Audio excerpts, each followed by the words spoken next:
A gente deve chegar a quase 40 graus na capital Isso paulista, isso mesmo, até hoje. Isso o termômetro, né? A sensação térmica muito mais. O que está com acontecendo, certeza. hein, Mariana? Que onda de calor é essa no finalzinho do inverno?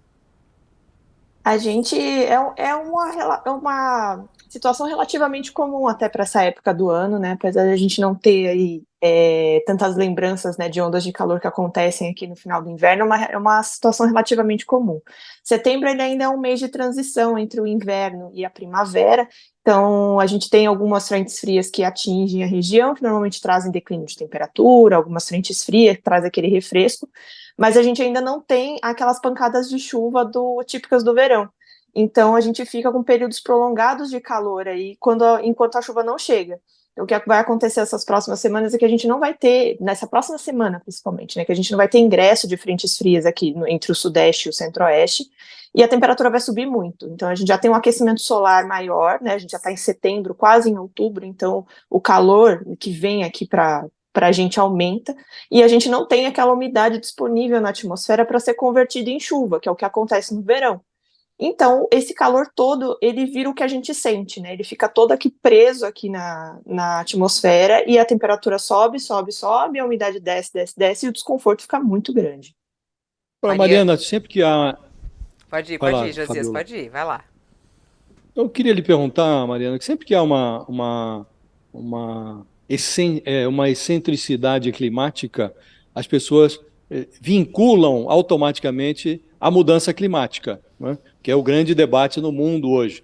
Agora mesmo estamos tendo um problema lá de um El Niño rigoroso, impondo ali uma situação dramática no Rio Grande do Sul. Essa onda de calor que você diz, isso é relativamente comum. O que há de comum e o que há de extraordinário nisso que a gente tem assistido no noticiário? O que é que pode ser atribuído a essa mudança climática de que todo mundo fala e o que é convencional? A gente está sim sob influência do El Ninho, é um El Ninho que está tendendo a se intensificar aí até dezembro, né? O El Ninho também é um padrão climático que é comum, ele atua, né, num período entre 3 e 7 anos. A gente está sob influência dele desde junho, julho. E o El Niño, a característica dele é justamente segurar as frentes frias ali na região sul do Brasil. Então, você tem um aumento da chuva e da persistência da chuva na região sul, que é o que tem acontecido no Rio Grande do Sul aí nas últimas semanas. E como essas frentes frias elas ficam retidas ali na região sul, elas não conseguem ingressar aqui para o Sudeste e Centro-Oeste, que é o que modula a chuva para a gente nessa época do ano, né? Então, o que acontece? Lá fica muito chuvoso, e na região sul fica muito chuvoso, e aqui no Sudeste a gente tem esses períodos prolongados de calor que o que a gente consegue associar no momento é uma associação direta do El Niño, né? Então a gente tem um El Niño ativo, a gente tem esse padrão climático aí regulando aqui o nosso tempo e clima, o aquecimento global ele vem no segundo plano. A gente sabe que as temperaturas do mundo, né, tanto aqui no Brasil quanto em todo o mundo, elas vêm subindo ano a ano. Isso é algo que é um fato, a gente não pode negar, né? A ciência já tem mostrado isso nas pesquisas, mas coisas pontuais como essa, né, essa questão das tragédias no sul, esses períodos prolongados de calor que a gente tem aqui, a gente não consegue atribuir diretamente às mudanças climáticas, porque isso requer uma pesquisa de anos, né? Então, é um pesquisador lá na frente que vai ver, olhar para trás e ver se realmente aquilo ali está relacionado às mudanças climáticas ou não. O que a gente consegue dizer hoje é que a gente tem essa influência direta do El Niño e que esses padrões que têm acontecido aí nessas últimas semanas estão realmente relacionados à atuação do El Niño. Mariana, quando a gente vê ondas de calor muito forte, principalmente na Europa, há muito receio porque a gente vê mortes acontecendo, né? A gente viu isso na Europa e até em outras regiões. Há algum risco à vida dos brasileiros com essa onda de calor? Vocês enxergam isso? De que maneira se proteger desse calor? Sim, sempre há um risco. Extremos de temperatura, eles sempre são um risco à saúde. No caso do calor, a gente pode atribuir, assim, diretamente insolação, então, né, se manter protegido do sol, principalmente nas horas de maior insolação, período da tarde, ali entre 10 da manhã e 3 da tarde, que é quando o sol realmente está muito mais forte, e desidratação. A gente também tem um problema a atmosfera está bastante seca, então a chance de desidratar é muito grande, né? Então, insolação e desidratação são as coisas relacionadas diretamente a esse tipo de onda de calor, se proteger do sol e se hidratar bastante. Mas tem também as consequências indiretas, né? Todo esse extremo de temperatura, principalmente o extremo quente, ele vai sobrecarregar o corpo de alguma maneira. Então, há uma incidência maior de problemas cardiovasculares, não se relaciona diretamente, e a gente também tem poucos estudos disso no Brasil, né, que relacionam mortes diretamente ligadas ao calor, mas que há uma sobrecarga no corpo, então às vezes algum problema que poderia ser pequeno pode se transformar num problema maior para uma pessoa que já tem alguma tendência. Então, sempre se proteger, se hidratar, tentar se manter em ambientes frescos, né, principalmente as pessoas que são mais frágeis, idosos, crianças, tem sistema, o sistema imunológico ele é mais frágil, né, então eles tendem a ficar doentes com mais frequência, tendem a sentir isso com mais intensidade, então vale uma proteção. Eu estava até vendo aqui Mariana, qual é a você temperatura trabalha. mais alta já registrada no Brasil, que foi de 44,8 graus em Nova Maringá, Mato Grosso. Isso em 2020. A gente tem a expectativa de bater esse recorde, Mariana, nessa onda de calor essa semana, de ultrapassar os 44,8 graus. E isso é importante dizer, isso é temperatura no termômetro, sensação térmica, a gente já passou de 50 fácil em vários lugares, né? Sim, há uma chance, pelo que os modelos meteorológicos têm previsto, tem previsto temperaturas acima de 40 graus, principalmente no Brasil Central, uma região que esquenta bastante, principalmente nessa época do ano, que é onde realmente teve esse máximo de temperatura, em Goiás. Então, há uma chance, sim, de que recordes sejam quebrados nessa semana. A gente não consegue dizer com exatidão, porque tem essa diferença também entre o que o modelo prevê, entre o que o termômetro mede e o que a gente sente.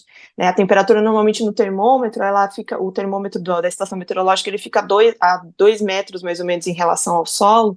Então, a sensação no solo, normalmente, é bem maior, né? A temperatura que fica ali perto do chão, ela é bem maior do que a medida pelo termômetro. Mas que tem chance de a gente ter quebra de recorde, sim, tem. Vamos esperar para ver como é que vai ser essa semana. Mas Mariana, chegar a 45. eu tinha uma curiosidade, Fabíola, que eu queria Vai. aproveitar o conhecimento da Mariana. O Estado brasileiro, ele lida com o fenômeno climático de duas maneiras. Ele prevê e ele tem que lidar com o fenômeno quando ele acontece, né? Você trabalha numa ponta, que é a ponta da previsão.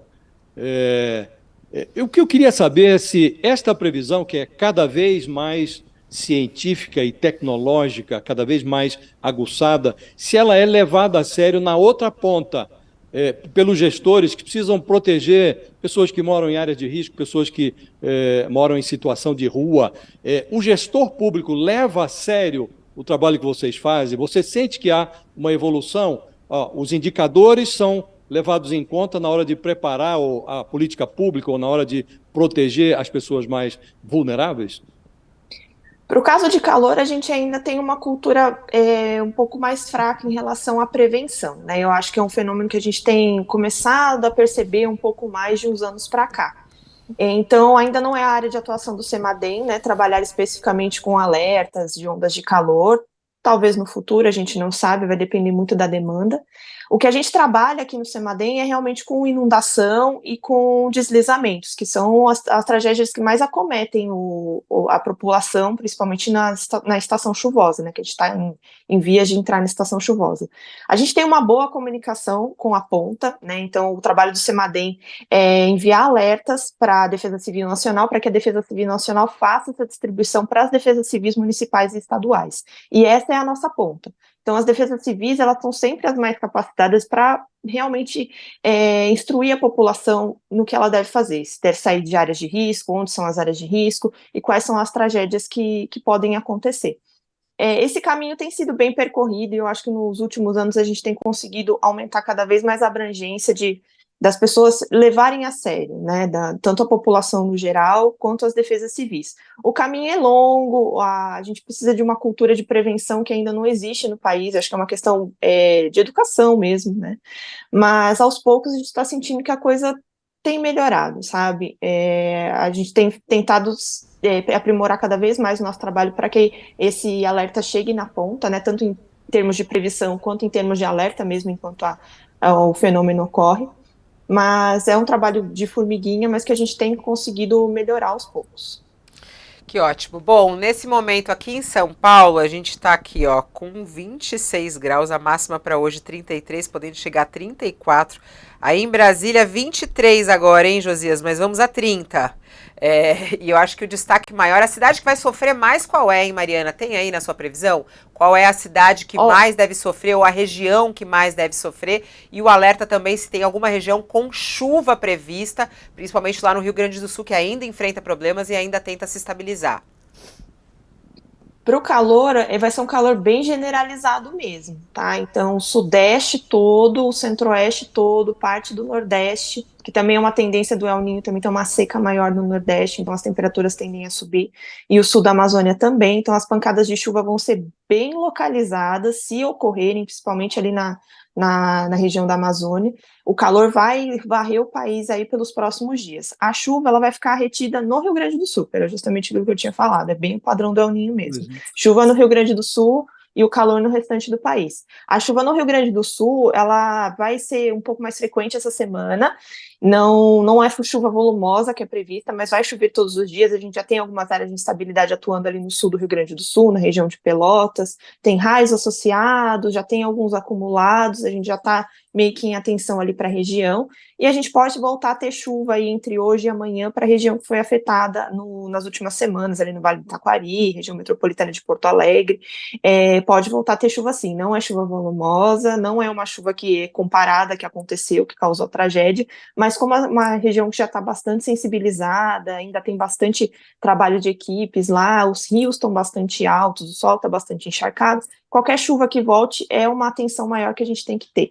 Então vai chover no Rio Grande do Sul aí no decorrer da semana e o restante do país é só calor. Não tem como precisar um estado que seja mais quente. Região centro-oeste tende a ter temperaturas mais altas, né, nessa época do ano.